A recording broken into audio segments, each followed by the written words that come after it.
The problem with using statistics like these is that it puts lifetime earnings at the top of the hierarchy. Like the purpose of school is just to increase lifetime earnings and nothing else. Well, that's lazy thinking. That's a shortcut way of thinking. And I really don't like it because what it does is it avoids more complex questions that would be more useful to students. It's not very student-centric. Hello and welcome to the Less is More Education podcast with your host, Steve Flores, where I review the research that is most relevant to pedagogy and education policy to help teachers in their ongoing learning. And this is episode 33. This is part 2 of my Rethinking Education series. I hope you enjoyed the podcast. Like and subscribe on Apple Podcasts and Spotify to keep the podcast going. You can find me on Instagram and YouTube at lessismore.education or on Patreon at patreon.com/lessismoreeducation. All right, and today I try to answer the question, what is the state of college? So is it still useful in current times? And I'm going to start off by reminding everyone of my buddy Steven. Steven was a student that I taught. And periodically when I would look at him, he would just have his cell phone out and I'd ask, "Hey man, what's going on?" And he'd say, "Oh, I'm just taking a 5-minute break." And the big question is, well, why was he doing that? And it always leads to, well, why are you even here? One of the problems that I saw was that he didn't have very much buy-in into whatever it is that we were doing in school. And it wasn't just Steven, it was a majority of my students had very little buy-in. And there's a big difference between education systems where there is a lot of buy-in and education systems that aren't. And the key difference is, can the education system answer the question of why are you here? Or is this useful to you, right? If there is a good enough message behind, is this good enough for you, then students will buy in and you'll get a lot more effort being put in. And those are the education systems that tend to do better. So today I wanted to ask, all right, so let's take a look at college. What's the state of right now of college? And what's useful, what's not useful in college? And so I wanted to start off by answering some questions. First, who goes to college? One of the nice things, nice for some people, is that the amount of Americans that attend college has steadily increased since, forever. So as an example, in 2021, 37.9% of Americans above the age of 25 had a bachelor's degree. That's 7.5% higher than just a decade earlier. Bachelor's degree attainment has increased across all ethnicities and races. So it doesn't matter if you're looking at Asian, white, Black, Hispanic populations, they all saw increases of 11.2, 13.8, 11.6, and 10% respectively between the years of 2000 and 2021. Women are more likely to have a bachelor's degree than men. So in 2021, 39% of all women and 37% of all men above the age of 25 had a bachelor's degree. This gap between women and men having bachelor's degrees, so more women have degrees than men, is just going to be getting wider and wider and wider. So if you narrow down to, all right, let's look at between the ages of 24 to 34, in this age range, 46% of women hold bachelor's degrees compared to only 36% of men in the same age range. That means that more women are going to be outpacing men in terms of their economic status. And this is going to have severe implications for society in the future. And it's currently still having some effects if you look at the modern dating world. So what I'm going to look at here is some data from the National Center of Education Statistics, and to answer this question of, what do people in college study? So most bachelor degrees conferred, so 18.9% are in business. So most people go to school to study business. And that includes business, management, marketing, and related support services, and culinary, entertainment, and personal services. So business is like a huge umbrella term that refers to a lot of different things. Next up are health professions and related programs. That's going to be 13% of all bachelors. Social sciences and history make up 7.8%. Biological and biomedical sciences make up 6.4%. And psychology makes up 6.1%. And those round out the top 5 bachelor's degrees. And those make up for about half of all degrees that are conferred are within those 5 categories. Notice something here that only one of those is anywhere near related to a STEM field. There's a big push to get STEM out there and to get more students to go study into STEM, but I have not seen it pay off at all, and the numbers tend to show it. So how much do college graduates make? So I kind of cover a lot of this in the previous podcast of the cost of college, but I'm going to go over some numbers so that you guys can have an idea. In 2021, a person with a PhD tends to make more than somebody with a bachelor's. And this is something that you see across like more degrees equals more pay. And that's still true on average. So if you take a look at somebody with a PhD, they're going to be making about $99,000 a year. While a person with a bachelor's degree is going to be around $69,000, and those with a high school diploma make around $42,000. So those are national averages. So you have to take those with a grain of salt, right? There's equal amounts of people above that average as there are people below that average. So they make a huge difference. So not all college degrees are created equal, though. Because they're going to be giving you different amounts of income. So in general, a bachelor's degree is going to average about $50,600 a year if you get one. Now, these range drastically, though. So, for example, if you get an electrical engineering degree, you will average $78,700. But if you just have a liberal arts degree, that's going to average around $40,300. So that's quite a bit of a difference. You know, you have like a $38,000 range between the highest paying bachelor's degree and the lowest paying bachelor degree. All right. So these statistics are really well known. So if you get more schooling, you get more pay. And those degrees that are in the STEM fields make more than those in the humanities. And those statistics have been used to push a whole bunch of policies, especially in education and educational reform. That's why you see whenever you go to a school that there's a big emphasis on STEM or getting kids into STEM. That push has been going on for more than 10 years already, and we haven't really seen very many results out of that, as the numbers tend to show. So the problem with using statistics like these is that it puts lifetime earnings at the top of the hierarchy. Like the purpose of school is just to increase lifetime earnings and nothing else. Well, that's lazy thinking. That's a shortcut way of thinking. And I really don't like it because what it does is it avoids more complex questions that would be more useful to students. It's not very student-centric. So, here's some example questions. Like, what are the psychological needs of students? What are our students' strengths and their own personal goals? How can the educational system help students discover what their personal strengths are and connect them to careers? None of that. All of that is just going to be plastered over. We're going to ignore all those questions, and our only goal is just going to be to get as many students into college and as many students into STEM fields as possible. Now, that's a huge problem for students that know that they aren't suited for school, and there's plenty of them, and there's plenty of evidence for that as well.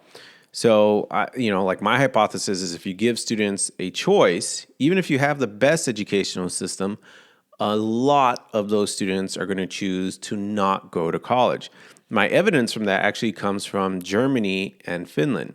In Germany, about 75%, so I think it's about like 3/4 of their population don't go to college. They decide to go into vocational schools, right? And for Germany, that's worked out pretty well. They have one of the strongest economies in the entire European Union. In Finland, only about half of the students are going to be going to college, and then half of them go into vocational schools, right? So that's like a country that prioritizes autonomy and pushes students to do really well, and they do well on international tests, and there's a lot to be said about the education system. So even there, only about half of their students are going to be going to college. And so in the United States currently, you don't have that many people. I think it's around 38% of people are going to college or are opting into college. And so what are we going to be doing for that other 60 to 70% of students, of people that aren't going to be going to college? What do we have for them? What do we have to offer them? And this whole push towards college just kind of ignores that and ignores a large population of students. And that is a pretty big problem in my eyes. All right. So, and in the worst case, one of the weird things about this constant push to college is like I kind of look at my students as being like on a spectrum between rule followers and rule breakers. Now, rule breakers are really not going to be buying into this college, story that they're being given at all, right? They tend to not buy into very many stories. And that might be good because, they're looking for, options or anything that's outside of the traditional system for answers, which is good for a system. Sometimes you need to get outside answers for questions that we can't answer currently. The rule followers, I've seen this negatively impact their mental health.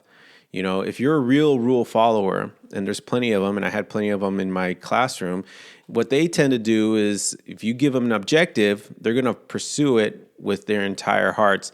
And if you reward them for pursuing it, using up all their time, then they're just going to keep doing it. So you have students that are going into AP classes, they're going into honors classes, they're trying to do the very best that they can on those classes, and they're going to sacrifice time with friends, they're going to sacrifice their mental health, they're going to sacrifice sleep in order to just meet those needs, right? Or to make the teachers happy or the parents happy, or to accomplish the goal that you set out before them. And so you wind up getting a lot of depression in these higher achieving students as well. It's not good for them mentally in order, to just think about nothing but school. So there's a bunch of different problems in trying to get everyone into college. And I feel like a lot of those problems are just being ignored and plastered over. And the message instead is, hey, let's just get as many kids into college and let's just get as many of them into STEM fields as we possibly can. And then once we do that, we don't have to answer any of these other questions. We don't have to be responsible for any of these other negative health effects that we're causing our students to have, right? So that's college, or that's the problem with putting college above anything else. All right. Now, or putting lifetime earnings above anything else. So let's take a look at unemployment and degrees. So in general, the higher the degree that you have, the lower your unemployment. So people with doctor's degrees are going to have about a 1.5% unemployment rate. Those with a bachelor's, 3.5, and those with a high school diploma, 6.2 on average. And that's in 2021. And that's looking at data from the Bureau of Labor and Statistics. When you focus on 25 to 29-year-olds, and we're going to focus on that age group because those are the students that we call recently graduated. We're going to look at data from 2018. Your unemployment rate was between 0.9 and 5.6% with a median of 2.9 if you have a bachelor's degree. Now, there's a huge range in degrees and unemployment rates. So as it turns out, most degrees, you couldn't find a statistical like difference between unemployment rates between the different degrees. But there were two degrees that were statistically different from all the rest. And believe it or not, they were computer and information sciences. Those had a 5.6 unemployment rate, so they had a measurably higher unemployment rate, and English language and literature, which was 4.4%. It's interesting to me that there's like what we would consider a STEM field in computer and information sciences and humanities both top the unemployment rates or have high unemployment rates for bachelor's degrees. Now, those with the lowest tend to be in education. So education in general is going to have an unemployment rate of 0.9%, elementary education 1.3%, general education 1.4%, nursing 1.7%, and electrical engineering 1.9%. And those are the top 5 that have the lowest unemployment rates. So electrical engineering tends to pop up over and over again. They have the highest pay. They tend to have very low unemployment, and we're going to see later underemployment rates as well. And so you have to take all of these with a grain of salt, though, because these are averages. And one of the things that you have to understand about averages is that they tend to hide a bunch of little things. So let's take a look at the definition of an unemployment rate. Unemployment is defined as the percentage of persons in the civilian labor force who are not working and who had made specific efforts to find employment sometime during the prior 4 weeks. That means that people that have a bachelor's degrees that aren't even looking for work and haven't looked for work in a month are not counted as unemployed. This is going to be important later on. I'm going to give you an example of why this can be deceptive. So we have to also take a look at about 2/3 of all liberal arts degrees are conferred to women. And this is going to be important. And anywhere between 1/4 to 1/3 of these women, so I'm looking at the Bureau of Labor and Statistics data, opt out of the workforce. So what that means is that there's lots of women that get education degrees that opt out of the workforce. No, like they just stop working altogether. And so what that does is it makes the unemployment rate for those degrees in liberal arts look much lower than what they actually are, because there's a lot of women that went into it, got their liberal arts degrees, decided not to go back to work, and now it looks like there's way more people with liberal arts degrees that have jobs than actually do. So you have to be careful with all these statistics. Okay, let's take a look at underemployment. So unemployment, very important. Underemployment, it might make college like financially unreasonable. So what is underemployment? Underemployment rate is defined as the share of graduates working in jobs that typically do not require a college degree. And this is a definition by the New York Fed. And the New York Fed has a bunch of like data and statistics on different degrees, which is kind of cool. As of December 2022, the recent college graduates have an underemployment rate that's about 38.1%, right? So 38.1% of all college graduates are in a job that don't need a college degree, right? And since the 90s, this underemployment rate has really hovered between 48 to 37%, which is kind of crazy. That means that we've been giving too many college degrees, and we've been doing it for decades. So when people get into debt or land into debt because they are underemployed, there's like, they're going to feel betrayed is how I'm going to put it. So this is kind of significant, especially since like the average debt for attending college or university ranges between $26,100 for a public institution to $35,700 for a private for-profit college. And again, these are averages, so you got to take all these with a grain of salt. There's equal amounts below as there are above that number. All right, so diving deeper into underemployment numbers, we can see that graduates with degrees in humanities tend to be more underemployed than those in the hard sciences. So if you look at the degrees that have the highest underemployment rates, you're going to look at criminal justice, performing arts, medical technicians, leisure and hospitality, and philosophy degrees have underemployment rates ranging between 71.3% to 57.1%.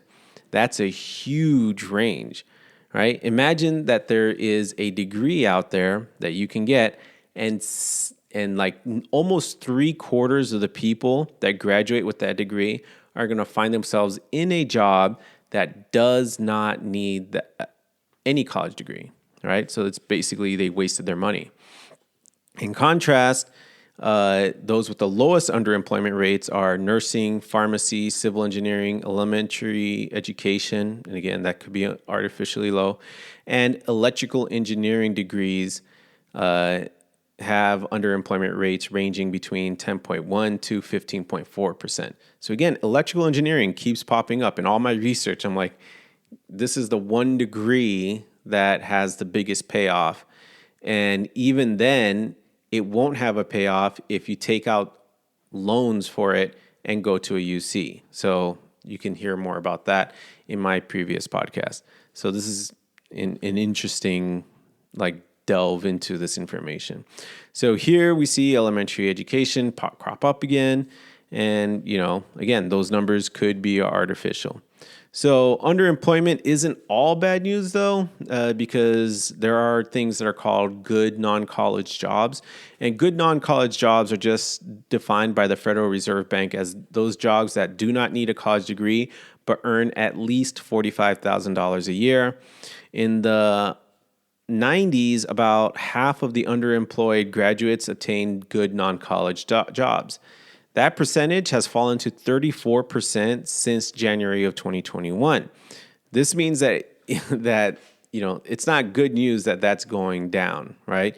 It means that if you graduate, you're now less likely to get a good paying job. So you really got to think about what degree it is that you're pursuing and why it is that you're pursuing that. And if you're not pursuing it out of reasons of you really enjoy it or really passionate about it, if you're just getting a degree because everybody told you to get a degree, which is a lot of students, then you're going to find yourself in one of these situations where you can't get a good job and you're saddled with all this debt. That's not good. And a lot of people are feeling frustrated because of that. All right, so the cost of college, how much does college itself cost? We went over this in the previous episode, but there are some things that you should be aware of. College tuition and fees have risen enormously. So when I went to college, let's take a look at Cal State Fullerton. My tuition for 1 year for the first semester that I went to Cal State Fullerton, which was in 2002, was $950. Now it's $5,742, right, for full-time tuition at Cal State Fullerton. This is as of fall of 2022. And even if you adjust it for inflation, which I did, right, because I was like, maybe inflation is explaining a lot of this. Even with that, that's still a 260% increase in tuition from, a state school, and not just any state school, a state school that was created to be affordable to students. That is astounding, right? Why is this costing so much? And I'm going to go into, maybe I'll make an episode on that later. But that increase is insane. So if you look at in-state average tuition and fees for ranked colleges, the average is going to be around $10,423. So, Cal States are still at a discount in that on that level. And it's going to be $39,723 for private colleges. Now, there is some good news for prospective college students in that the price tag is often subsidized by grants and scholarships. So here's an example, kind of an extreme example, which is Harvard. Harvard provides an average of $62,613 in needs-based grants to 55% of its 2,320 undergraduates in the 2021-2022 school year. This is pretty significant because tuition and fees at Harvard are only $55,587. So you still come out with on top like an extra $7,000. Now, Harvard can afford this. Harvard's kind of like a unique situation, right? This costs Harvard $80 million a year, and it's a gift that they give to their undergraduates. That's so nice. But they have a $53 billion endowment. Most schools do not have that. So most schools cannot just offer scholarships, and grants all willy-nilly like that. So, if there are some places where you can go to find out like what are the chances, and I covered this in my previous episode about what are the chances or what's the percentage of students that get scholarships, and you can listen to last week's episode to find out more information on that. So are college degrees still worth the price or worth their price tag?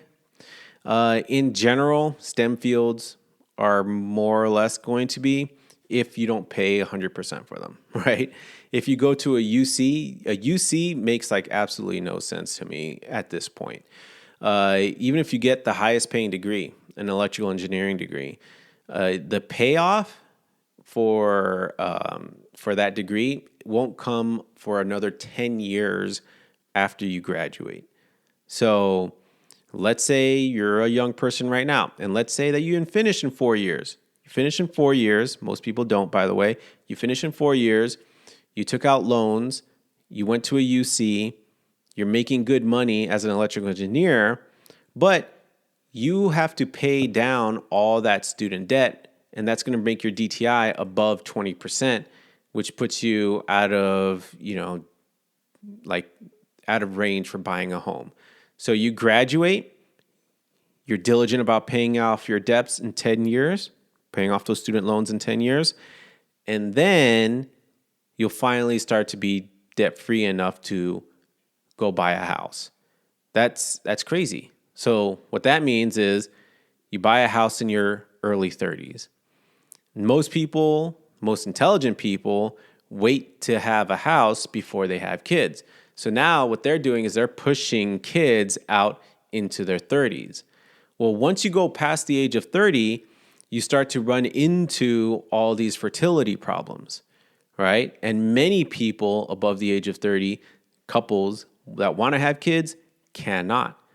And then they're becoming involuntarily childless, right? And so to just think like, oh, this is just a money problem and this isn't going to affect my life, well, maybe not.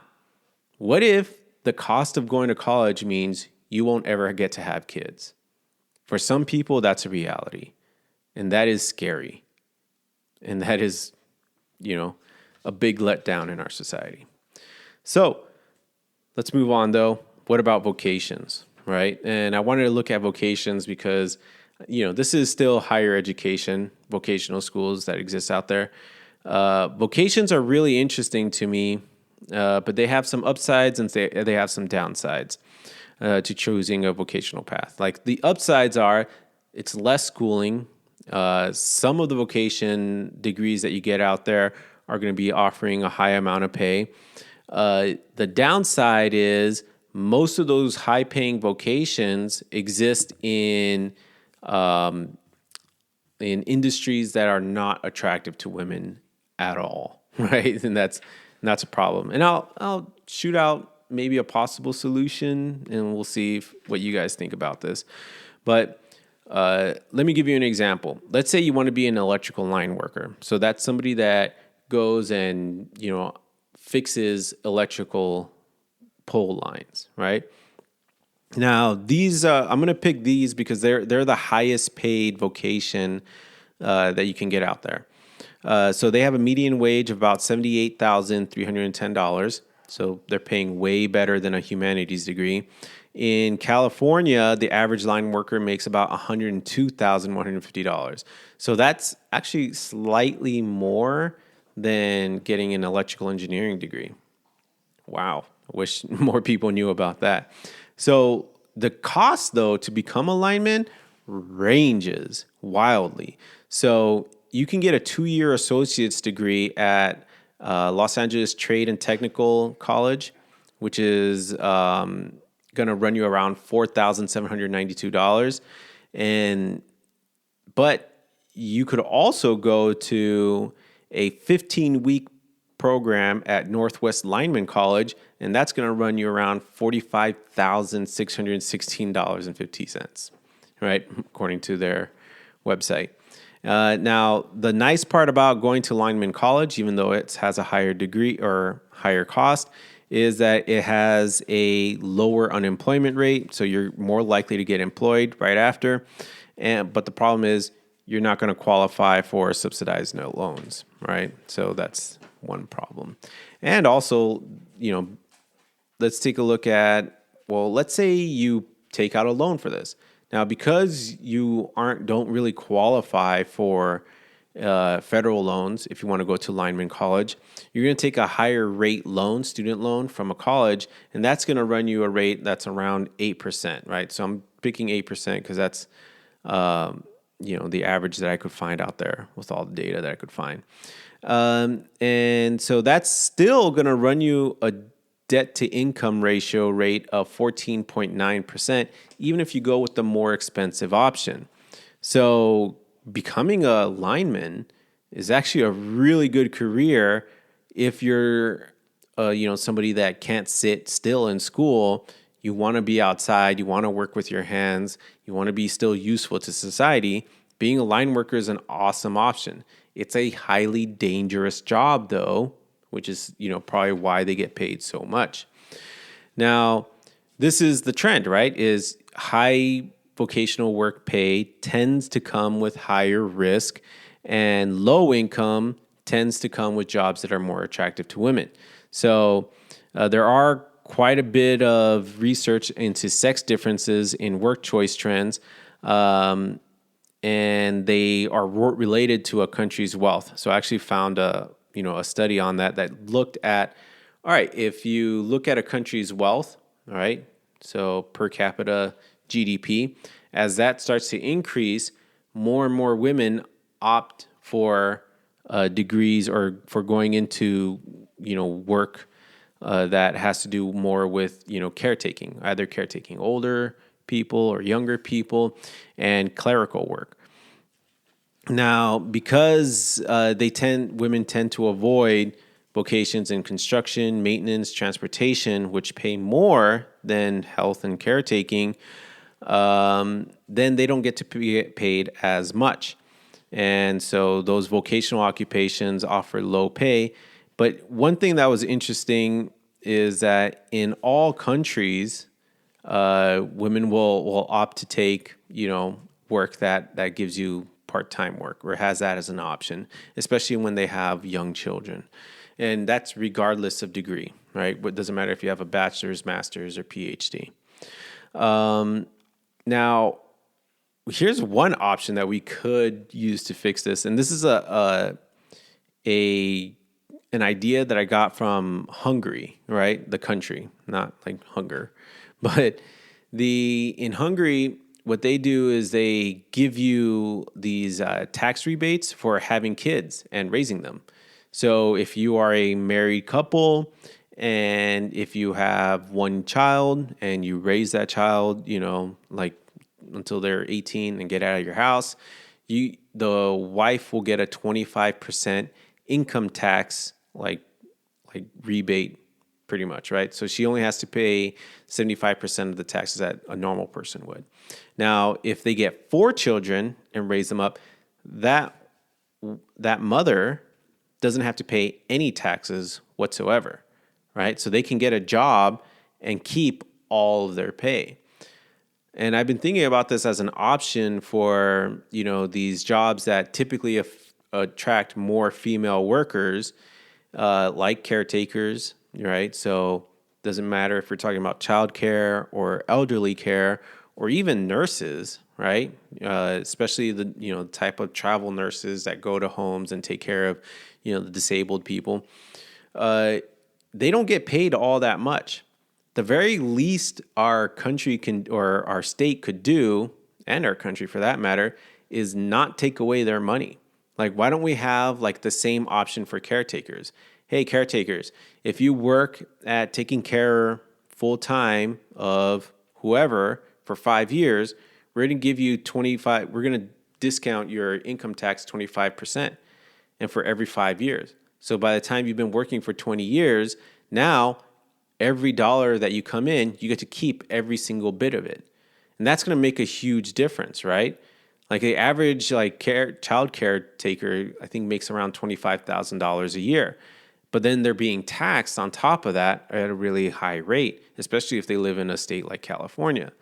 Now, what California could do is just say like, oh, you've been a caretaker for 25 years. We're just going to shave off 25% off the top of that, right? Oh, 10 years, half. Oh, 75 or 15 years, 75%. Oh, 20 years. Okay. You can, every dollar that you make, you get to keep, right? At the very least, we should not be taking away their money. And that's not a ton of money. And that's not going to cost the state a ton. That's not going to cost the federal government very much money. Like, why not? Why not just let them keep their money? Like, that's, I can't see an argument against that. Okay, next, what can we learn from the state of higher education? Well, it's pretty obvious that the narrative of college or bust is busted itself. People who graduate from college earn more than those with just a high school diploma. Yes, that is true. But there are things outside of high school diplomas, right? There are vocational certificates. There are bachelor or, like other certifications for work. And it's not obvious to me that lifetime earnings should be at the top of the hierarchy, right? It's not obvious to me that that should be the point of education. And it tends to avoid all these bigger questions. And that's something that I don't like, right? And here's one other thing that's a special consideration that the education system doesn't seem to really understand is that pay may not be the main reason why you do a job. I worked in industry, as a chemist, and I found that work super draining and just not meaningful at all. I was making a lot of money, but I did not feel like I had any purpose to myself, to my life, to my work or anything. And that put me in a really depressive state. It's not until I started working with young people and started teaching, and yeah, I did take a pretty severe pay cut when I decided to become a teacher, but that work was more meaningful to me. And so that meaning, that purpose was, there because of my own unique personality traits and my own unique strengths. And I wish somebody had told me that at like a younger age of, hey, what if instead of setting you up to make a lot of money, what if we set you up to have a lot of, purpose to whatever work you choose to do? Because that might wind up mattering more, right? After a certain amount of money that you make, every dollar that you make afterwards isn't going to make you any happier, right? So long as you have all your needs met. Can you eat? Can you pay your rent? Can you go out every once in a while, right? If those basic needs are just met, then, you don't really need to earn a whole lot more than that. And if you fill your life with things that are meaningful, activities that are meaningful, and maybe even work that is meaningful, then your life will be fulfilling, right? It'll feel full. So it's not obvious to me that lifetime earnings is this thing that we should put at the top. Maybe meaning is, maybe purpose is. Imagine telling a student that within you lies a unique set of strengths that makes you more adept at a specific career. And our job as a school is to discover your strengths and align them with a career that's going to provide you a bunch of meaning. That's a whole different kind of educational system. That's a whole different story that you're giving to students. Now, if Stephen had received that story, right, and said, look, our goal is figure out what you're good at and then figure out what careers match with that, and you are going to be deciding, all right, what you want to do with that information, right? Now he's going to have much higher buy-in into what education is, because it's like, oh, they actually are looking at me as an individual, and they're pushing me towards my strengths, and they're pushing me in a realistic pathway. And sometimes for some students, that's going to be college, and sometimes for some students, that's going to be more along the vocational route. So that amount of personalization is going to be really important. And yeah, and there's some evidence for this, right? If you look at Pew Research, most people in the U.S. do not have a college degree, and 52% say that they do not need or want a bachelor's degree, right? So that's half of people, and we got to give them some sort of an option. Yes, STEM fields are going to offer a lot of pay, but that isn't the end. That isn't the be-all, end-all. All right, vocational schools, they tend to pay, the jobs that have, higher risk or that are more attractive to men tend to pay more. Those that are more attractive to women tend to pay less. At the very least, we could just not take their money. And I think that's the end. I hope you enjoyed this podcast, and I'll catch you guys later. All right. So I hope you enjoyed the podcast. Like and subscribe on Apple Podcasts and Spotify to keep the podcast going. You can find me or reach out to me on Instagram and YouTube at lessismore.education or on Patreon at patreon.com/lessismoreeducation. Thank you.